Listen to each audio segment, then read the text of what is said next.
see that on the top. You should see that on the top. Awesome. So welcome to the LinkedIn training. Today, we're going to talk about 5 different things. We're going to talk about building your LinkedIn profile, things to follow. Number 2, groups, people, companies. 3 is the activity, not using LinkedIn as a billboard, including publishing. Number 4, and how much time you should be spending on LinkedIn every day. So what I will be doing is sharing my screen with you. And then starting from my profile is what we will be looking at. So can you both see my profile? You should be able to. Yes. Awesome. Good. All right. So you can see here, we're going to start with this is when you log into LinkedIn, you're going to see this home page. We're going to come back to that, and we're going to start with building. What do you need to include on your LinkedIn profile to really get yourself noticed? So we'll start right from the top of my page. Now, this is a slightly outdated picture, but I start with a background photo. Everybody needs to have a background photo of some sort on LinkedIn. And your background photo really should be for branding purposes. Now, in my role working in Employment Connections, I work with a lot of students. So I chose to put a team picture as my background photo. That way, whenever I'm training students or talking to students in classes and they look at my LinkedIn profile, they're able to see all of these people. And if they see them in the halls on campus, they know they're associated with Employment Connections. Now, if you don't have a team photo or that really wouldn't apply in your work environment, I encourage you to choose a photo. You could use a stock photo from Google, a photo that represents where you're at in your career. So, Aubrey and I were talking, and we talked a little bit about how you're working with welding students. Maybe you would put a picture of a welder on the top, or you would put a picture of something that gets welded in the welding department as a way to brand yourself as the advisor for that area. Then after that, I have my professional headshot. Now, I used to love my LinkedIn photo. I had a really, really hard time changing my LinkedIn photo because it was a really great photo. But you really should have this updated at least one time every 2 years. We all know that we change, our appearance changes a little bit as we get older. So I changed mine. The previous one I had for probably 4 years. So it was hard for me to get rid of, but definitely necessary. After my head shot, you can see that I go into my personal branding student statement.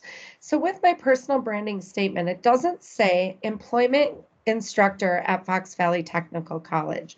This says, who am I and how do I brand myself as a working professional? This is really important to use keywords when you're writing this branding statement. Now, at Fox Valley Tech, we don't call our office career services, but most companies most colleges, most of what I do would be considered career services. So I use career services professional as the first part of my branding statement. Throughout my profile, you will see career services, you'll see the word career, because then I become a higher match as an expert in the field of career services.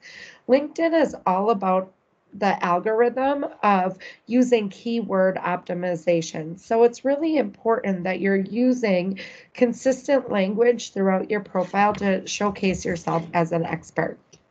After that, I put a pipe, and then I sort of put how I do career services. So I'm a purpose-driven life and career coach, enthusiastic educator, and relationship builder.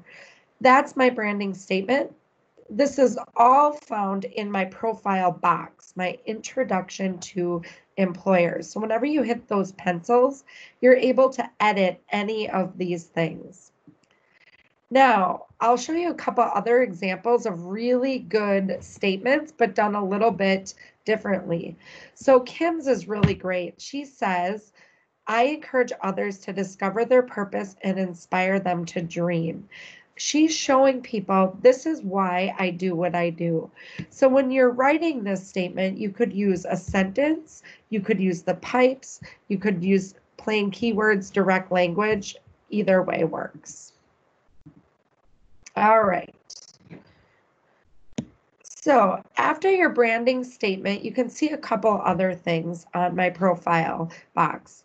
You can see here, Appleton, Wisconsin. Now, I actually live in Menasha, but I put an Appleton zip code in because that way I become a match with people in the Appleton area. I typically tell people to go with the closest bigger city to where you live. Don't put your exact zip code. So if you're, for my job seekers, I tell them if you want to work in Oshkosh, put an Oshkosh zip code. If you want to work in Green Bay, put a Green Bay zip code. Try to think of where you would want to work in order to put that zip code there.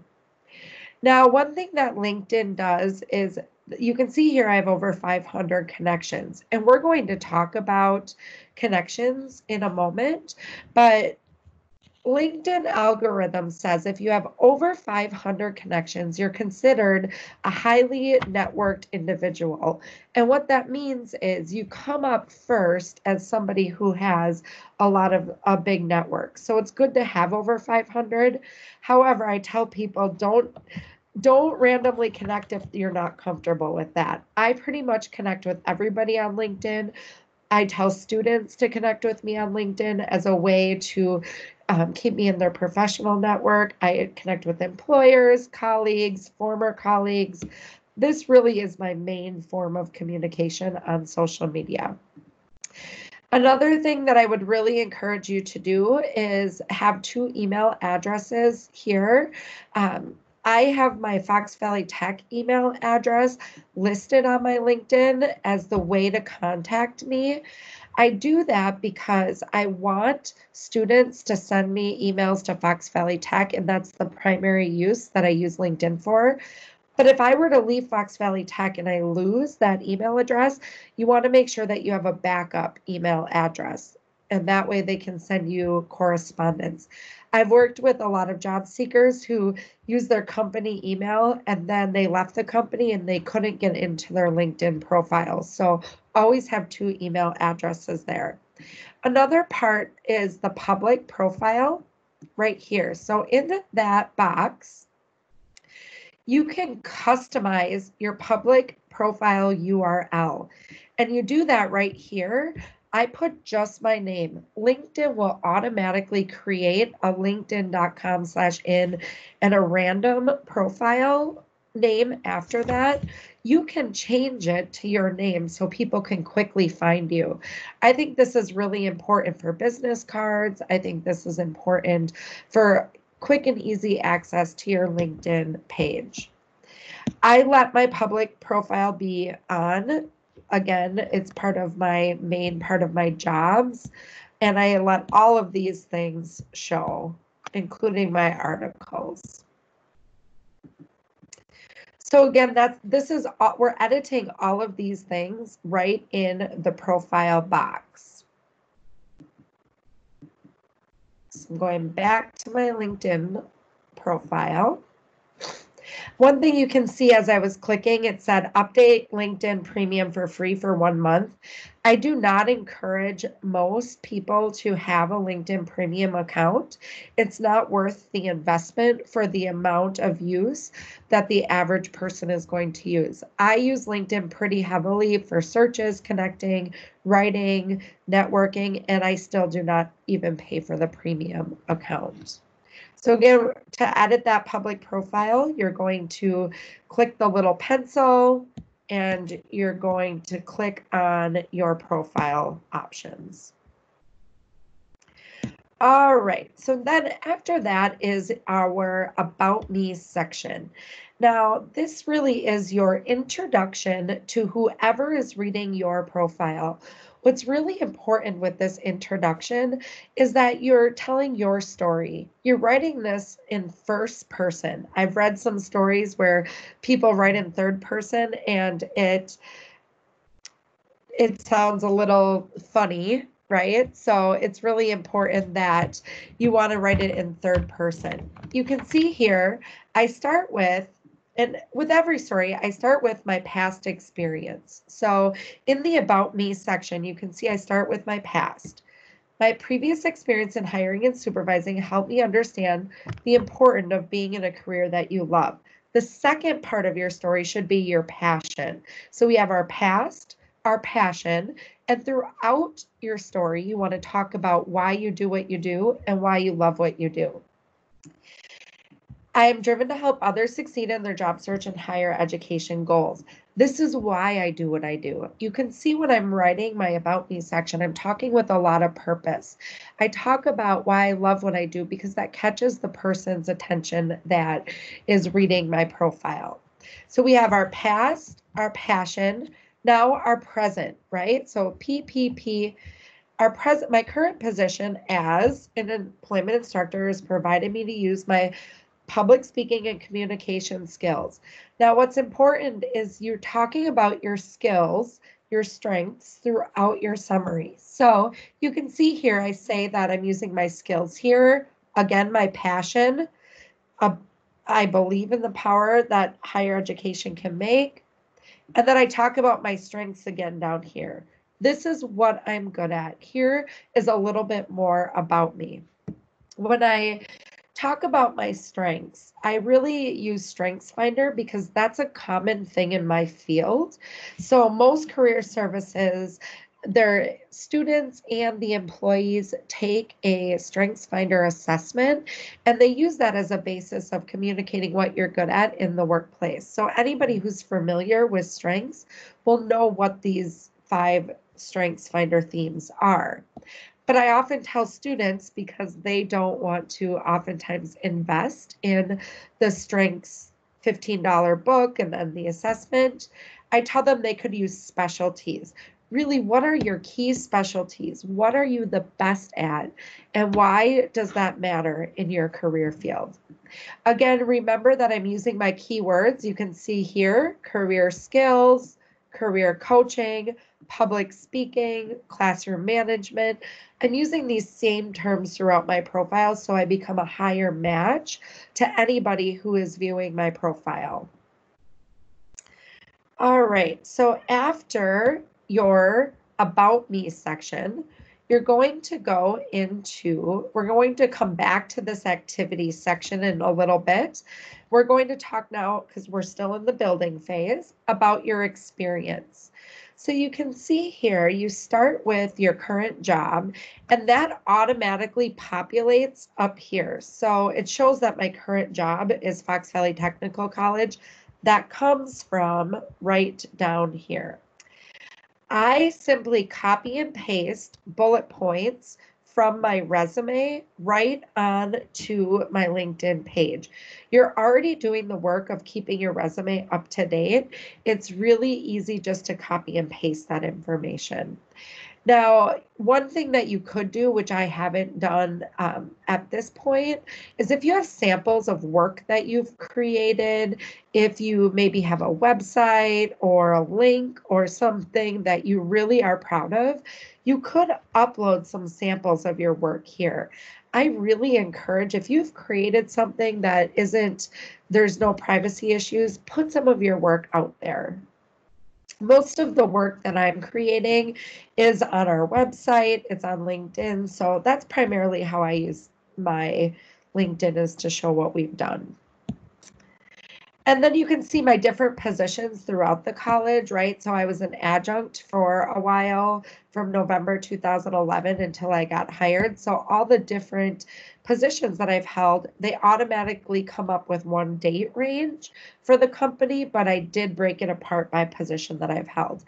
And especially if you've been at the college for a while, if you've had other positions or different responsibilities, I think it's really important to show those things.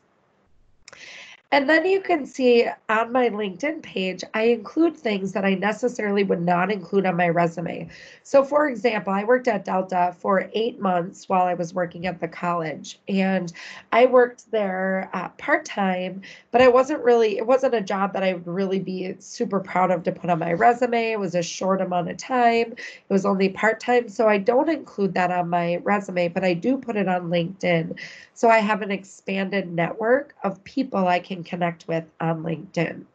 You can see here some companies, Fox Valley Tech, Delta, they have this little icon right here.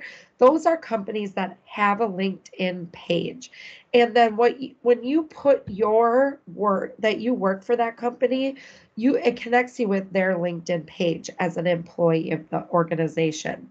But this company that I worked at as the human resources director at Igloo Installation, they do not have a LinkedIn page. They're a small organization. They don't have a large social media presence. So here you can see they don't have a company name.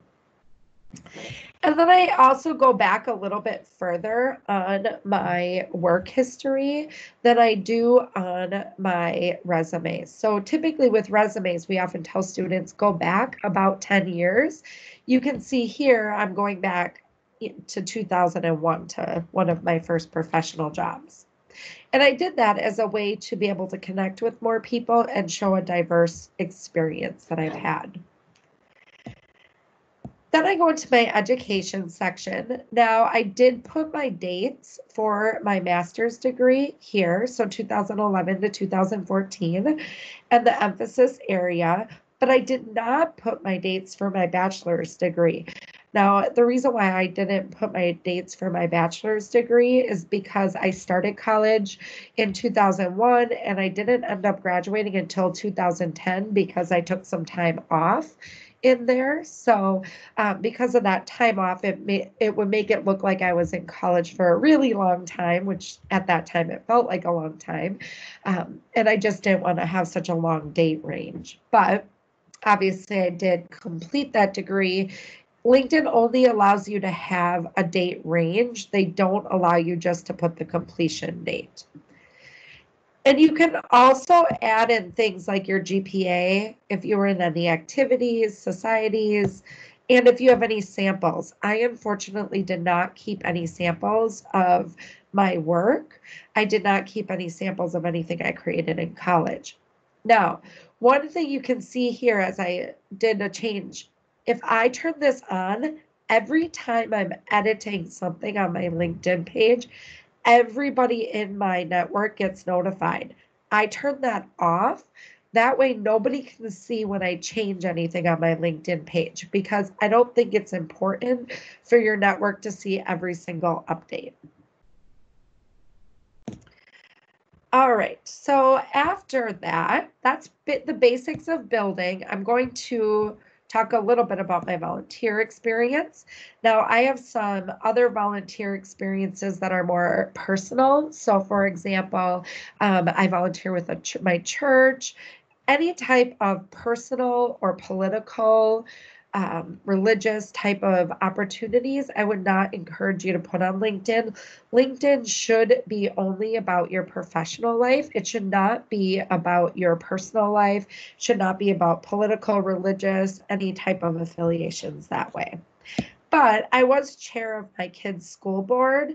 And because that was a leadership position, I did include that one. Same with the troop leader for Girl Scouts. It's a community organization and it was a leadership position. Now, one of my favorite sections of LinkedIn is the skills and endorsements section. You can see here that you can add up to 50 skills on your LinkedIn profile. So what's really nice about those skills is you put them out here and people can go out and endorse you for the skills that you've put. So for example, I put career counseling. 48 people have gone out and said, yes, Sarah is good at career counseling. Then I can see all of the people who have endorsed me, right? And think about that. It kind of adds that third party credibility to your LinkedIn profile. Not only are you saying you're good at these things, but they are also saying you're good at these things. You can take a skill quiz. Um, one of the things that you can do is if you want to add these skills, it will show that you took the quiz. I haven't done it because a lot of the things are more technical in nature, and I don't have a lot of those IT related skills. And then letters of recommendation. You can see here, I think they are important because it can give people a little bit of a window into your work life. They're very, very hard to get. I asked for recommendations from several people and I only got one in return. I did that because the last one I had was from 2015. I wanted to update my LinkedIn profile. So in 2019, in December, I sent out probably about 15 requests and one person responded. And I really think it's because a lot of people don't like to write or they're unsure of what to say. So one tip I can give you, if you want to get a letter of recommendation, tell people what it is that you're hoping they say about you. Give them some ideas of what to write about, and it will make them quicker to write those letters of recommendation. So that's the basics of building your LinkedIn profile. Those are the things that you want to include and you want to have out there for people to see. So now let's talk a little bit about what to follow, what to like, how to engage in LinkedIn. So you can see under this interest section here, I am following, there's influencers, companies, groups, and schools to follow. The people that you follow, the companies, schools, and groups that you follow, these are the people that your news feed, this is the information you get on your news feed. It comes from the types of things that you follow. So I follow authors who are really known authors who I think, have a lot of really good things to say that are relevant. I follow companies. Now, when I work with job seekers, I always tell job seekers, follow every single company that's on your target list of organizations that you would want to work for. So let's say if I wanted to leave Fox Valley Tech for any reason, which I do not, but if I did, I wanted to work for Google because they have a really cool culture. They're a really awesome organization, right? So if I wanted to work for Google, I would not only follow them, but I would like, share, and comment on the things that Google is posting. The first step that recruiters look at, the first thing recruiters look at is their social media presence. So if they see my face, they see that I'm liking, they see that I'm commenting and sharing their articles, they will start to brand me with their company, right? So they start to see my face, they see my interactions with their organization. So that's a little tip that I often tell our students is that, hey, if you're looking for a job, get active with the companies that are out there. Groups, one thing that I really, really love is to be a part of groups that are active. There's a lot of groups out here that probably aren't very active. One that I follow a lot is the National Association of Colleges and Employers. Which is down here. You can see there's 33,645 members. Well, I go in the group and I read some of the posts that people have, and I have expanded my network, right? So I have learned from a lot of people and become connected with more people by connecting with them through these groups. I've gotten really good advice. I've come up with good resources to share in my career and my professional life. So I think groups are great ways to find out information, get connected, and meet people. Okay, so we're going to go back. And then schools, your schools automatically come up. I follow some of the other local technical colleges, follow schools that are of interest to me. I keep up to date with what they're doing. All right, so we talked a little bit about what to follow. So you might be saying, how do I find some of those things? So you can see right here, now I'm on my home page. I've left my profile. We're going to my home page. My home page is very similar to what you see on most social media sites. So on most social media sites, you see news, things that your connections are sharing, commenting, liking, some of those things. On the left-hand side, right, is all of the groups that I follow, events, which I'm not following any events currently, and then followed hashtags. Now, what I really like about the followed hashtags is this really tells LinkedIn what do I want to see in my news feed? So I'm not following things that are not relevant to my career. So you can see here marketing, resume writing, leadership, productivity, diversity and inclusion, career coaching, et cetera, et cetera. These are all really good things that are relevant. Now, air travel, probably not as relevant in my field anymore, so I could take that one off. But sometimes I like to just know about travel things as a personal interest, so I might keep it on. Or online shopping. I don't really need to know things about online shopping, so you just either click follow or unfollow here.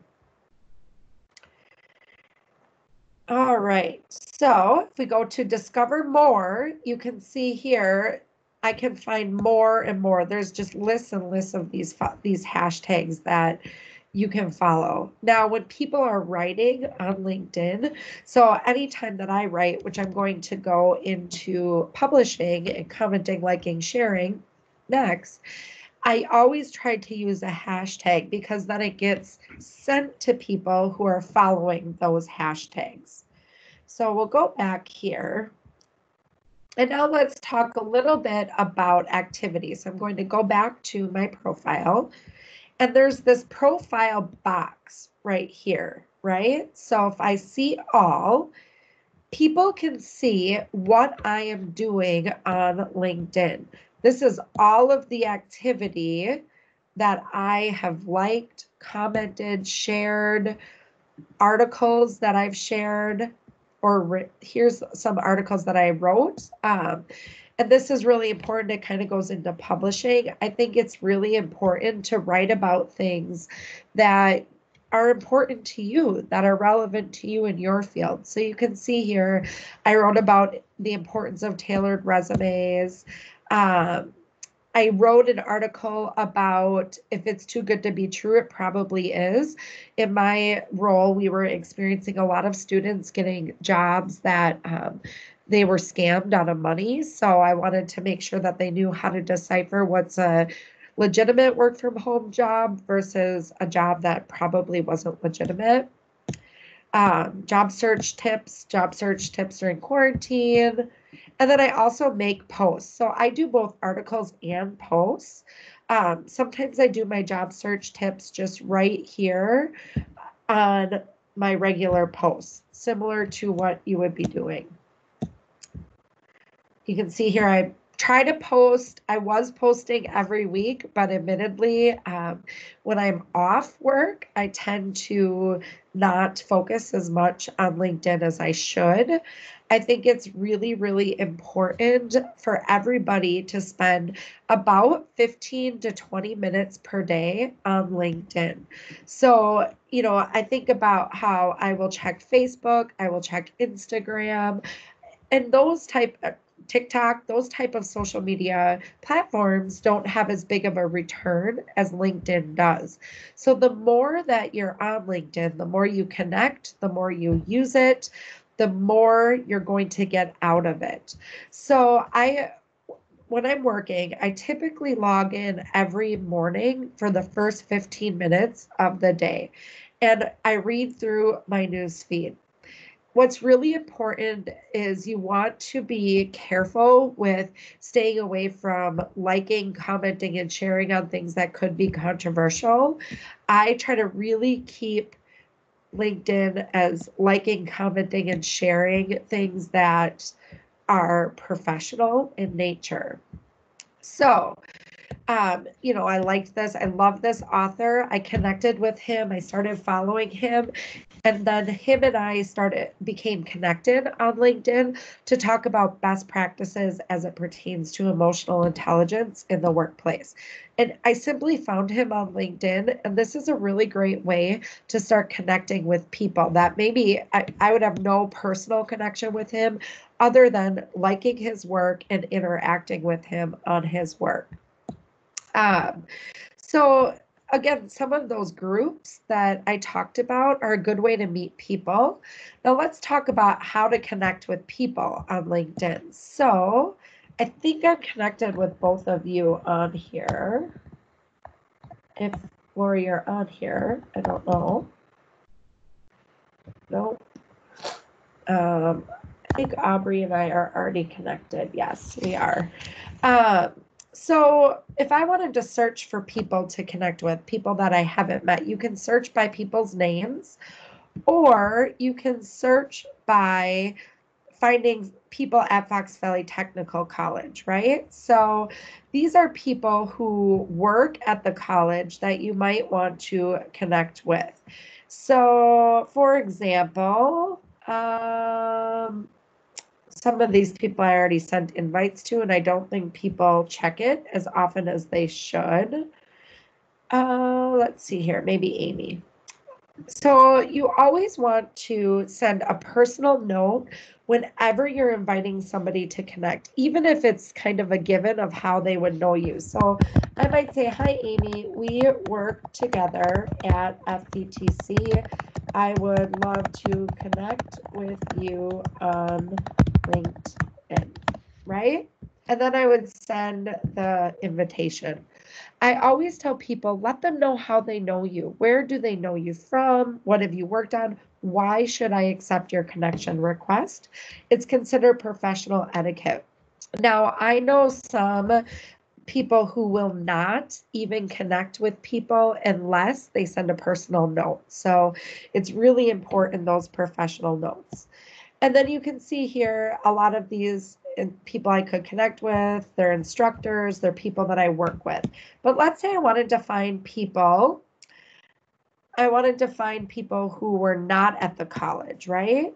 People who also went to the University of Wisconsin-Oshkosh. Maybe I want to find somebody who I went to college with. I could scroll through these and see if there's anybody I'd like to connect with.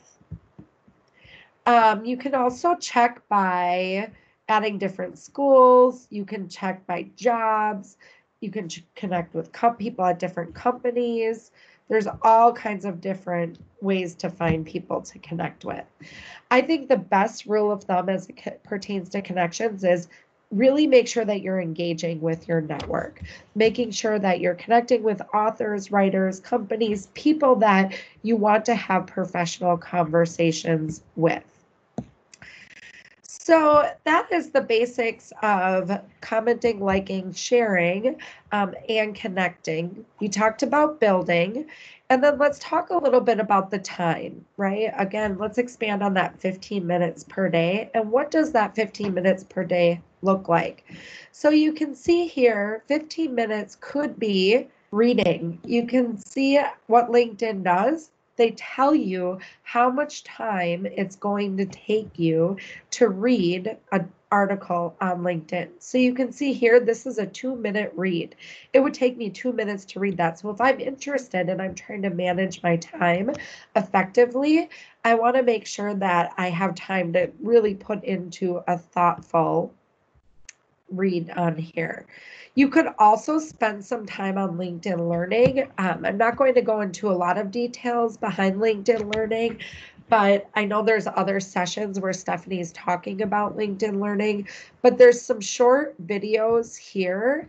And I might say, okay, that's a 3-minute video. That fits within my 15 minutes. You do have to sign on to LinkedIn Learning. Fox Valley Tech is paying for both students and staff to have a LinkedIn Learning account. Not everybody has access to LinkedIn Learning because it is very expensive. And then you can see here, I would read through what other people in my network are sharing and commenting on this, right? So I do like this comment. So I might say, great quote. Thanks for sharing, right? And then I would post. Now I've done my engagement for the day. So now I've connected with this person. I've done some engagement. I'm not just simply scrolling and liking, but I'm also commenting. And then you can continue to go through. I also encourage you to share articles or share other people's good news, share other people's posts that they have. So for example, if we go back into my activities so you can kind of see how that's done, I shared, well, I liked that, but Dr. May had shared her call for unity, and I also shared that article. And what that does is it gets more engagement. It gets people connecting, talking about what also interests you. But I do try to make a comment, like, and share every day, even during times where I'm not working or not as engaged with people. So those are the basics of LinkedIn, the basic overview. I'd love to open it up for questions that you would have on your LinkedIn profiles, or any questions on how to follow, like, share, comment, connect.